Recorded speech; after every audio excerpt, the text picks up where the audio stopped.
Mengapa filsafat ilmu yang penting untuk dipahami? Karena filsafat adalah sumber dari segala ilmu yang ada saat ini.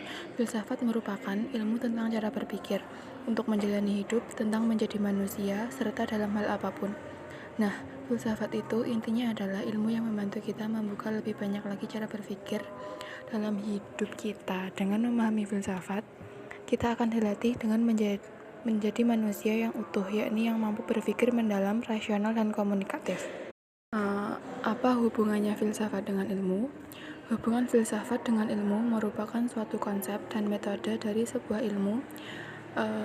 Telah terjadi adanya hubungan yang sangat signifikan antara filsafat dengan ilmu. Jadi, dikatakan bahwa filsafat adalah ilmu pengetahuan yang menyelidiki segala sesuatu yang ada dan mungkin ada, serta sebagai ilmu pengetahuan yang menyelidiki hakikat pengetahuan manusia. Maka dapat dikatakan bahwa seluruh ilmu pengetahuan itu harus mempunyai hubungan yang erat secara struktural dan fungsional dengan filsafat. Yang ketiga, apa hubungannya suatu materi dengan materi yang lain? Pada dasarnya, materi filsafat dari awal sampai akhir, yaitu materi definisi sampai materi integrasi agama, ilmu, dan filsafat, memiliki kesinambungan yang runtut dan fungsional serta difungsikan agar mahasiswa mampu mempelajari dan mendalami filsafat dengan baik dan benar.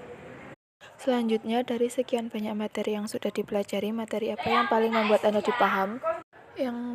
Saya paling paham tentang materi definisi dan objek filsafat, karena saya mau menjelaskan definisi serta objek filsafat.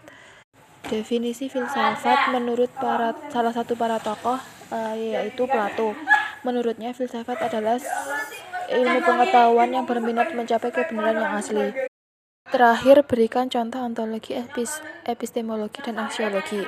Contoh dari ontologi adalah seperti ontologi ekonomi yang berkaitan dengan objek yang ditelaah atau sasaran ilmu dan bagaimana wujud sebenarnya dari objek tersebut.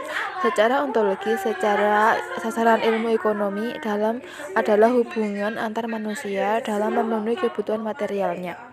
Epistemologi, contohnya epistemologi ilmu ekonomi membahas tentang asal mula atau sumber, struktur, metode, dan validasi ilmu komunikasi.